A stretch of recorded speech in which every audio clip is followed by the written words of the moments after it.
పెళ్లి రోజు ఫంక్షన్ లోనే మీనా తల్లి కాబోతోందనే విషయం తెలిసి షాక్ అయిన ప్రభావతి. నా ఆస్తి మొత్తం బాలుకే అంటున్న సుశీలమ్మ.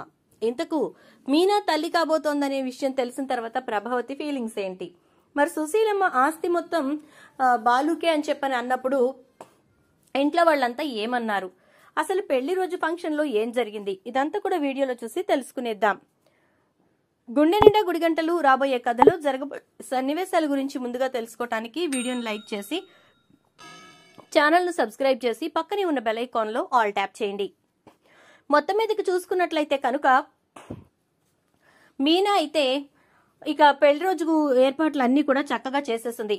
పూరీలు చేసింది. ఆ పూరీలైతే ఇంట్లో వాళ్ళకి నచ్చలేదు. నచ్చకపోవటం కాదు, అందరూ ఇష్టంగా తిన్నా సంజు గారికి నచ్చలేదు. అందుకే పిజ్జా అంటూ పిజ్జా ఆర్డర్ పెట్టుకున్నాడు.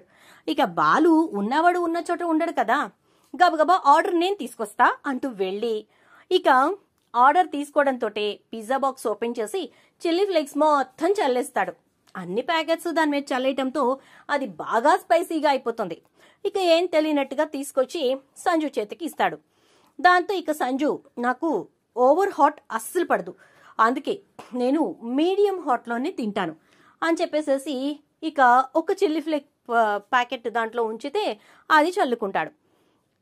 ఇక సంజు తింటూ ఉంటే మనోజ్ అలా చూస్తూ ఉంటాడు. మీరు కూడా తింటారా అనేసరికి తింటాను అంటాడు. వెంటనే ఒక పీస్ తీసి మనోజ్కి ఇచ్చేసరికి మనోజ్ అది తింటాడు. ఇంకేముంది, సంజు పరుగు, మనోజ్ పరుగు, ఇద్దరు పరుగులు పెడతారు. ఇక ఒక్కసారిగా సంజు వెళ్లి మెట్ల మీద కూర్చుని వాటర్ బాటిల్తో వాటర్ తాగి అమ్మో ఇంత ఇంత మంటగా ఉందేంటి అనుకుంటూ ఉంటాడు. మనోజ్ అయితే ఇక పరుగులు పెట్టి వంటగదిలో షుగర్ తీసుకుని నోట్లో వేసుకుంటాడు. ఇక బాలు, శృతి ఇంకా రవి వంక చూస్తూ నవ్వేసరికి అన్నయ్య అంటాడు రవి. సైలెంట్గా ఉండ్రా అని చెప్తాడు. ఇక మీనా పక్కనే నుంచొని బాలుకి ఒక్కో పూరి వడ్డిస్తూ ఉంటుంది. అవన్నీ తింటూ ఉంటాడు బాలు. ఇక అలా తిన్నటువంటి బాలు దేవ్ అంటూ చాలు మీనా, చాలా పెట్టేశావు, కడుపు నిండుగా ఉంది అనగానే శృతి వెంటనే బాలు నీకు కడుపు నిండుగా దేనికుంది? పూరీల వల్ల లేకపోతే పిజ్జా వల్ల అని చెప్పని అంటుంది. ఊరుకో శృతి, నువ్వే పట్టించేటట్టున్నావు అంటూ ఇక బాలు అయితే నవ్వుకుంటూ వెళ్ళిపోతాడు. సంజుకి ఏదో జరిగిందని అర్థమయ్యి మీ అందరికీ ఏం చేయాలో అది చేస్తాను ఆగండి అని చెప్పేసి వాళ్ళ ఫ్రెండ్కి ఫోన్ చేసి మోషన్స్ అయ్యేలాగా టాబ్లెట్స్ తెప్పిస్తాడు. వాటిని కాస్త వంటల్లో కలుపుదామని చెప్పి విశ్వ ప్రయత్నాలు చేస్తాడు. కానీ పాపం వంటింట్లోకి వెళ్ళడానికే కుదరదు సరికదా. ఇక అందరూ కూడా అక్కడే ఉండడంతో అవి కలపడం కుదరక వాటిని తీసుకెళ్లి ఇక డస్ట్బిన్ లో పడేస్తాడు. అవి చూసినటువంటి మౌనిక ఏంటా అని చెప్పి చూసి మీరు ఇలాంటి ఆలోచనలు చేస్తారా, చిచి అని చెప్పని అనుకుంటూ ఎందుకులే ఈ గొడవంతా అనుకుని వాటిని దూరంగా పాడేస్తుంది. ఇదంతా గమనిస్తుంది మీనా. ఏమైంది అని చెప్పని అంటే ఏం చెప్తానులే వదినా, ఈ మనిషి మారడు ఇక అంతే అని చెప్పని అనగానే సరేలే వదిలేసేయ్, ఇప్పుడు ఆ వాడి గురించి నువ్వు ఆలోచించి ఈ సంతోష సమయాన్ని అనవసరంగా వేస్ట్ చేసుకోకు, అక్కడికి వెళ్ళాక ఎలాగూ వాడితో తిప్పలు పడాల్సిందే కదా అని చెప్పని అంటుంది. అవును వదినా, తిప్పలు పడాల్సిందే, సరే నువ్వు మాత్రం అన్నయ్యకి తెలియనివ్వకు అంటే తెలియనిచ్చేదాన్నైతే ఈ పాటికే తెలిసేది, వాడిని ఇక్కడ మూసి పెట్టి ఉతికేసేవాడు అంటే నా మంచి వదిన, అందుకే నాకు నువ్వంటే అంత ఇష్టం అంటుంది మౌనిక. ఇక ఈలోపు సుశీలమ్మ అయితే ఈ ఇంట్లో ఎవరైతే ముందుగా నీళ్లు వసుకుంటారో వాళ్ళకి ఆస్తి అని చెప్పి చెప్తుంది. ప్రభావతి మంచి మాట అన్నారు అత్తయ్య గారు, అలా అన్నారు కాబట్టి సరిపోయింది, అంటే అయినా మొదటగా పెళ్ళైంది మీనా కాబట్టి మీనానే ఈ ఇంటికి పెద్ద కోడలు అనగానే అంటే ఇప్పుడు అది పెద్ద కోడలు కాబట్టి అదే ముందు బిడ్డను కనాలంటారా అని చెప్పనంటే నేను అలా అనట్లేదు ప్రభావతి, అది పెద్ద కోడలు అని చెప్పి గుర్తు చేస్తున్నాను, నీకు అర్థమైందా అని చెప్పని అంటుంది. సరేలేండి అత్తయ్య గారు అంటూ ఉండగా ఈలోపు మౌనిక అందరికీ కిళ్ళీలు తీసుకొచ్చిస్తుంది. చాలా చక్కగా కిళ్ళీలు తిన్న తర్వాత అందరూ చాలా హ్యాపీగా కూర్చుని కబుర్లు చెప్పుకుంటూ ఉంటారు. సాయంత్రానికి పాయసం చేస్తాను, అందరూ ఈవినింగ్ తిందురు గాని అంటుంది మీనా. సరే అయితే అని చెప్పనంటే అయ్యో ఇంకొక 2 పాల ప్యాకెట్లు ఉంటే బాగుండేవి అని చెప్పి యాండి అని చెప్పి బాలుని పిలుస్తుంది. చెప్పు పూలగంప అంటూ వస్తాడు. ఏంటి తెగ సంతోషంగా ఉన్నారు అని చెప్పానంటే ఈ రోజే కదా మన పెళ్ళయింది, అందుకే చాలా సంతోషంగా ఉంది అంటాడు. ఆ రోజున మాత్రం తెగ రుసరుసలాడారు కదా అంటుంది. అప్పుడు పరిస్థితి వేరు, ఇప్పుడంటే ఈ ముళ్ళ కంపని పూలగంప చుట్టేసింది కదా అంటాడు. సరే ఇప్పుడు ఎందుకు పిలిచావు అని చెప్పని అనగానే, వెళ్ళి 2 పాల ప్యాకెట్లు తీసుకురండి. సరిపోదు, సేమియా చేయాలి కదా అని చెప్పని అంటుంది. సరే అయితే వెళ్ళేసి వస్తాను అని చెప్పని బాలు బయటకు వెళ్తాడు. ఇక బాలు అలా వెళ్ళగానే మీనా సేమియా డబ్బా తీస్తూ కళ్ళు తిరిగి పడిపోతుంది. ఒక్కసారిగా గబగబా అక్కడికి సుశీలమ్మ, సత్యం అందరూ వచ్చేసరికి నిదానంగా మీనాను లేపి తీసుకొచ్చి సోఫాలో కూర్చోబెడతారు. మీనా అలాగే నీరసంగా కూర్చుని ఉంటుంది.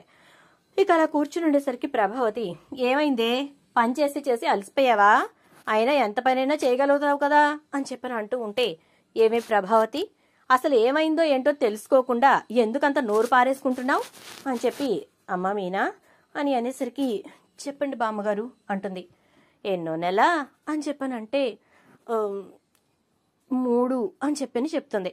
ఒక్కసారిగా ప్రభావతి, ఇప్పుడు దాకా చెప్పలేదేమే అంటూ గట్టిగా అరిచేసరికి, ఏంటే నీకు చెప్పాలా, సమయం వస్తే ఆ భగవంతుడే తెలిసేలా చేస్తాడు, దానికి నువ్వు ఓకే అంతలా ఇదైపోవాల్సిందేముంది, చెప్పానా, పెద్ద కొడలు మీనా కాబట్టి మీనానే ముందు తల్లి కాబోతోంది అనగానే, అంటే ఆస్తంతా బాలుగడికే రాసిస్తారా అంటుంది ప్రభావతి.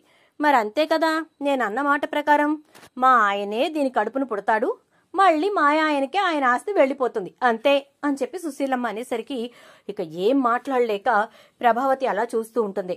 రోహిణి, మనోజ్ అయితే, ఆస్తి ఎలా లేదన్నా ఎంత తక్కువలో తక్కువగా వేసుకున్నా 25 లక్షల పైనే ఉంటుంది అంటాడు. ఆ పల్లెటూరులోనే 25 లక్షల పైన అంటే అని అంటూ ఉంటుంది. ఇక రోహిణి అయితే, సర్లే ఇప్పుడు దాని గురించి ఎందుకు మాట్లాడుకోవడం, మళ్ళీ మా నాయనమ్మకి కోపం వస్తుంది అని అంటే, కాదు మనోజ్, 25 లక్షలు అంటావేంటి, పొలం సంగతి మర్చిపోయావు, నీకు అసలు ఏమీ గుర్తుండదు అని అనగానే, ఆ పొలంతో కలిపితే ఇంకా చాలా ఉంటుంది, అసలే 4 ఎకరాల పొలం అని అంటాడు.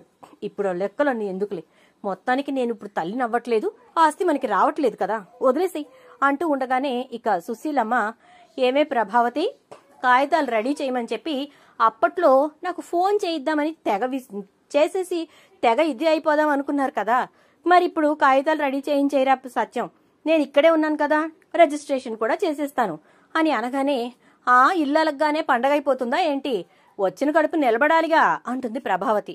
చిచ్చి, నువ్వేం తల్లివే, నాకు తెలియకడుగుతున్నాను, ఒక పక్క కోడలు నీళ్లోసుకుంటే ఇలాంటి మాటలా మాట్లాడేది అని చెప్పని అంటాడు. ఇక సత్యం, ఈలోపు బాలు వస్తాడు. పాల ప్యాకెట్లు అనుకుంటూ వచ్చేసరికి మీనా అలా కూర్చునుంటే, మీనా ఏమైంది అంటూ ప్యాకెట్స్ 2 సోఫాలోకి విసిరేసి, ఏమైంది బామ్మ, ఏమైంది మీనాకి అంటూ ఉండేసరికి, నువ్వు తండ్రివి కాబోతున్నావురా వెర్రి నాగన్నా అని చెప్పని అంటుంది. అమ్మో, ఇంకేమన్నా ఉందా ఏంటి మీనా, ఇంత పని చేసావు ఏంటి, నేను తండ్రిని కాబోతున్నానా అంటే మా మీనా అబ్బో అంటూ ఉంటే, అదేరా ఇప్పుడు మీ నాన్నకు చెప్తున్నాను, కాగితాలు రెడీ చేపించమన్నాను, రిజిస్ట్రేషన్ కూడా చేసేస్తాను అనగానే ఇక ప్రభావతి వంక చూస్తూ, ఏంటి మరి ఈ అత్తావతి ఊరుకుందా, ఆ మాటకు సరే అందా అంటే, ఆస్తి దాని పుట్టిన నుంచి తెచ్చిందేం కాదు, నా ఆస్తి నా ఇష్టం వచ్చిన వాళ్ళకి రాసుకుంటాను అని చెప్పని అనేసరికి ఇక బాలు అయితే చాలా సంతోషపడిపోతూ మీనాని పైకెత్తేస్తాడు. చూద్దాం రాబోయే ఎపిసోడ్స్లో ఏం జరుగుతుందో. వీడియో నచ్చితే లైక్ చేసి వీడియో షేర్ చేయండి, ఛానల్ సబ్స్క్రైబ్ చేయండి, పక్కనే బెల్ ఐకాన్లో ఆల్ ట్యాప్ చేయండి.